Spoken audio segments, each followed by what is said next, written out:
Okay, when you think of the first oil paintings, where does your mind go?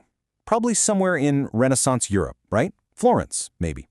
Well, what if I told you that whole timeline is off? The earliest oil paintings we've ever found, they weren't in some European studio. Nope, they were found right here in the caves of Afghanistan. We're talking all the way back to the 7th century AD. It's just an incredible first taste of what this place is all about. A land of ancient culture, deep history, and just full of surprises. So today, we are diving into Afghanistan, a country with a story that's every bit as complex and dramatic as its incredible landscape. And look, to really get a feel for Afghanistan, you've got to start with its geography. Because in this part of the world, where you are on the map isn't just a location, it's everything. It's destiny. You know, the poet Allama Iqbal really said it best. For thousands of years, whatever happens in Afghanistan sends ripples out across the entire continent. It really is the beating heart of Asia. I mean, its position is just critical. Take a look at a map. It's sandwiched right there between Iran, Pakistan, and the Central Asian nations. It's been a bridge, it's been a barrier, and it's always been a crossroads. This is a place where cultures, ideas, and empires have slammed into each other for centuries. And the land itself? It's all about extremes. On one hand, you have the massive Hindu Kush Mountains, just soaring up to almost 7,500 meters. And on the other, you've got these wide-open, arid plains. We're talking snow-capped peaks and sun-baked deserts. This is a land that absolutely demands toughness and resilience from anyone who lives here. It's that combination, the unforgiving land and the fiercely independent spirit of its people, that's earned Afghanistan that famous and pretty intimidating nickname, the Graveyard of Empires. A lot of powerful armies have tried to conquer this place, and almost all of them have failed. And just look at the list of who's tried. You've got the ancient Persians, Alexander the Great himself, the Mauryan Empire from India, even Genghis Khan and the Mongol army. I mean, these are some of the heaviest hitters in all of history.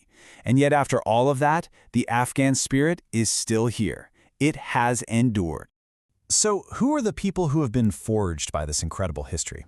Well, Afghanistan isn't just one single group. It's way more interesting than that. It's a rich, complex mosaic of different cultures. And you really have to get this diversity to understand the country. The Pashtuns make up the biggest slice of the pie, but you also have large groups of Tajiks, Hazaras, Uzbeks, and a bunch of others. Each one brings their own language, their own traditions, their own flavor to the national identity. Now, to get a handle on the culture, especially in the Pashtun areas, you need to know about something called Pashtunwali. Think of it as this unwritten code of honor that guides, well, pretty much everything. One of its biggest ideas is hospitality, Melmastia. This is a huge deal. It basically means that even if your worst enemy shows up at your door, you are required by honor to give them food and a place to stay. Okay, so with all these different groups, what's something that brings everyone together? Is there a single cultural thread that unites Afghans from all different backgrounds? Yes, there is. It's called the Atan. It's this incredible group dance, usually in a big spinning circle, and it's become a huge symbol of unity. It doesn't matter what your background is, at a wedding, a festival, any big celebration, you'll see everyone dancing the Atan together. And that sense of a shared experience, it doesn't just stop with dance. It extends to the tastes and sounds of the country. So let's talk about the unique flavors and melodies you'll find in Afghanistan. Okay, if you could put Afghan hospitality on a plate, it would be Kabuli Palau. It's the national dish. Just picture this. Fragrant rice pilaf with super tender lamb, a little bit of sweetness from carrots and raisins, and all perfectly spiced. This is the dish you make for special guests, and it just screams welcome. Oh, and we have to talk about the fruit. Seriously, Afghanistan is legendary for its fruit. We're talking some of the best pomegranates, grapes, and sweet melons you will ever taste. For centuries, this amazing produce has been a huge part of the country's identity and its economy. So what about the sound of Afghanistan? Well, for a lot of people, it's the sound of the rhubarb. It's the national instrument, this gorgeous lute-like instrument that's carved from a single piece of mulberry wood. It has this deep, soulful sound that's at the heart of so much Afghan music. And it was so influential, it actually traveled south and became the ancestor of the Indian sarod. All right, ready for a few surprises? Here are 3 facts about Afghanistan that you probably didn't know. Number 1. So you know the most expensive spice in the entire world? Saffron?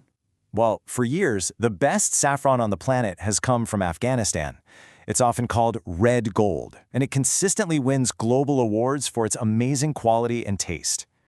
Fact number 2. The national sport here is intense. It's called buzkashi, which literally means goat grabbing. And yeah, that's what it is. It's this ancient, wild game where horsemen fight over a goat carcass to drag it to a goal.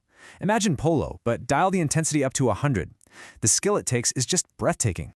And for number 3, you've definitely seen an Afghan hound, right? That super elegant, regal-looking dog. Well, they're not just for show. They're an ancient breed that actually comes from the mountains of Afghanistan, where they were bred for their incredible speed and smarts to be hunting dogs in that really rugged terrain. And all this brings us to this huge contrast that really defines modern Afghanistan. On one hand, you have this mind-blowing potential. Geologists think there's over $1 trillion, with a T, in minerals like lithium and copper just waiting under the ground. But then there's the harsh reality. Decades of conflict have made it one of the least developed countries in the world. So that's the big question hanging over Afghanistan today, isn't it? You have this land with a history as deep as anywhere on the planet, a culture built on incredible resilience, and all this amazing natural wealth. But it's all up against these massive, monumental challenges. The story of Asia's ancient heart is still being written, and it really makes you wonder, what's the next chapter going to be?